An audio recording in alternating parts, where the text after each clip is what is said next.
It's my birthday, XQC. And immediately we started geeking out over the masked MC, MF Doom. His flow, I have to be careful with his flow because his flow lives in my mind and like in my heart. I can almost get into his mind in terms of how he writes. Good video? This is what MF Doom Chat, I have to pee really bad. sounds like. I'll let it run for 30 seconds. Just listen. Fuck. Corners down, switching positions, auditioning morticians, sword in a vision, ignoring prison, ignoramuses enlisting, sound dumb, found them, drowning cows dung, crowns flung. He'll have like entire bars that rhyme, like the entire setup bar rhymes with every syllable in the punchline bar, and it's like, it's incredible. It made me wonder, what can I learn from rappers simply by looking at how they rhyme with the beat? I try to start off with 16 dots on a paper. That's Rakim. He's widely regarded as one of the most influential MCs of all time. If 4 bars was this long, I see like a graph in between them 4 bars. I could place so many words and so many syllables. I can take it to the point where there's no other words you can put in that 4 bars. So, before we get into rhymes, we need to know what beats and bars are. I always try to find the beat of the music first. That's Martin Connor. He's analyzed the most rhythmically dense rap songs down to the last syllable, and he writes about it. A bar is a grouping together of 4 beats. Before guys like Rakim came along, rhymes and rap songs were pretty basic. Take What one happened? of the first commercially successful rap songs from 1980, The Breaks. Oh, thanks for doing so. Spicy much one. Brakes on the bus, brakes on the car, brakes to make you superstar, brakes to win and brakes to lose, but these here brakes to rock your shoes and these are the brakes. Break it up, break it up, break it up! This simple AABB rhyming pattern with no wordplay or puns is pretty predictable, lyrically and musically. But fast forward to 1986, and you've got songs like Eric B. is President from Eric B. and Rakim.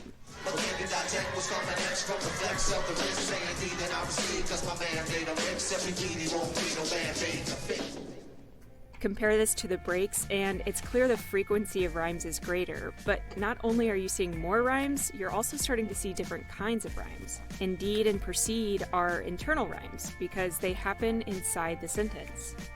Man made a mix and Band-Aid to fix are multi-syllable rhymes. The other thing Rakim does later in the verse is cross the bar line, and he does it in a tremendously clever way. Hurry up because the cut'll make him bleed to death, but he's kicking it, plus it ain't no half-stepping. The party is live, the rhyme can't be kept inside of me, erupting just like a volcano. Crossing the bar line happens when a sentence like "the rhyme can't be kept inside" doesn't end when the bar ends. If you listen closely, you'll hear that the second syllable of "inside" The party is live, the rhyme can't be kept inside of me, erupting lands on the first beat of the next bar. Rakim even references this in the lyric, and it's pretty clever. Now, fast forward 11 years, and Notorious B.I.G.'s Hypnotize cleverly used Rakim's techniques to make one of the smoothest rap songs ever. What I like most about this... Chat, this is a weird question, but these guys are deconstructing things. But the rappers, do they construct it that way? Or they just do whatever, and, oh man, this sounds good. Oh, this is a good flow. Oh, this feels right. Right? is that it's not... That's kind of... Sometimes, I feel like it's kind of like a half and half. What do I know? Not predictable, and then it's always changing. So sometimes Notorious B.I.G.'s sentences are long. Sometimes they're short. Like the moment in this verse here. Said right, if the head right, Biggie there, air night. Papa been smooth since days of under rules. Never lose, never choose to. Bruise, cruise, who? Do something to us. Talk, go through us. Girls want to us, wanna do us, screw us. Who us? Yeah, Papa and Papa. He's also completely comfortable delivering a sentence across the bar line. But what makes this song stand out the most to me is that before one rhyme scheme ends, another one begins. Like this moment in verse 2. All Philly hoes know it's Moschino. Every cutie with the booty for the coochie. Now who's the real dookie? Meaning who's really the shit? Them niggas ride dicks. You see, the first group of rhymes is the oo sound, and it links the first and second sentence, which then begins the is sound, and so on. It's a huge reason Biggie sounds so smooth here. Now, as much as Biggie daisy-chained an entire song together with rhymes, he was for the most part using single-syllable and single-word rhymes. And this is where artists like Mos Def push things even further. His verse on Redefinition hits nearly every note within the bar with 4-syllable rhymes, and he does it across a whopping 14 bars. Born inside the winter wind, stay after December 10. These simpletons they mention in the synonym for feminine. Now, in Redefinition, Mos Def is clearly rhyming each word with That's pretty cool. This is where Andre 3000 shakes things up with his verse in Aquemini. Focus on the beat first.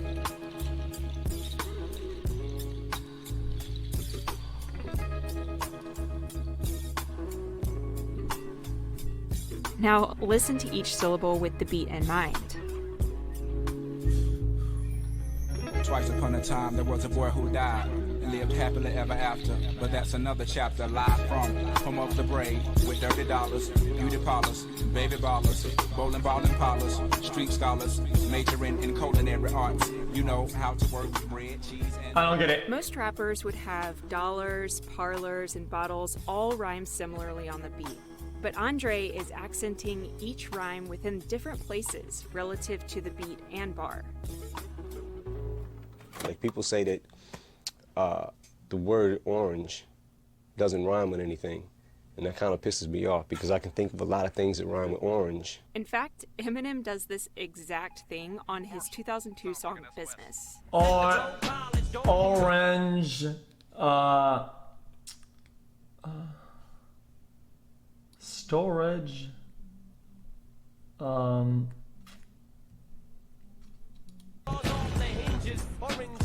it's tough, dude.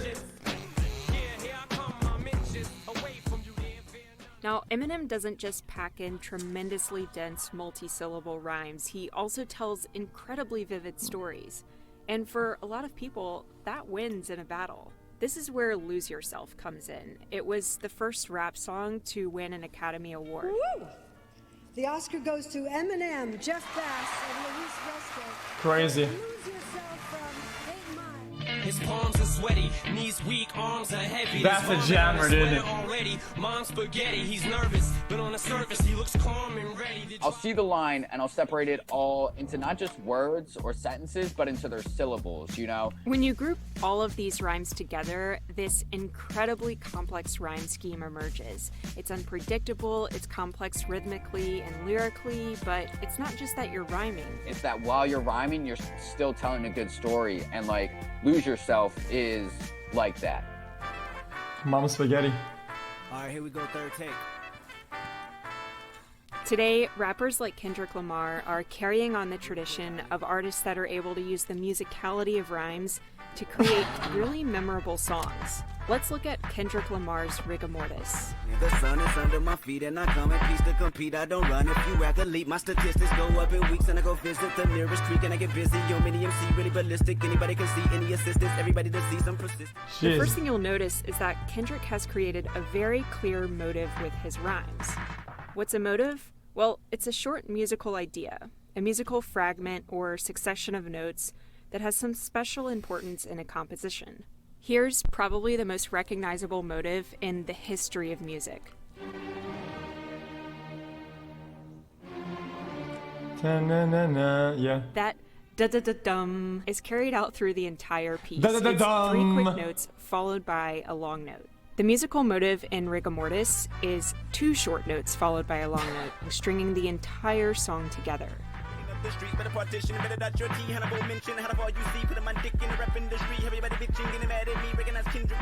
Another It's one of the few songs that like you physically can't rap along to it. When Kendrick goes into 4th gear, he keeps the motive going, and the motive keeps him in check.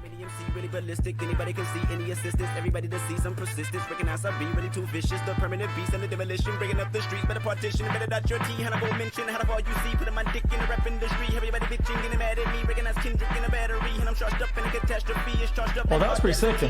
As much as Biggie's Hypnotize sounds completely different from Rigor Mortis, there are a lot of musical similarities. Remember how Biggie daisy-chained those rhymes? Well, Kendrick does that here too. Chad, And in Hypnotize... Chad, this looks like my my essays. You know whenever you correct them, then class did. That's kind of how it looks like. And in Hypnotize, Biggie also creates I was in like a motive 6th grade. with the sequence of rhymes here.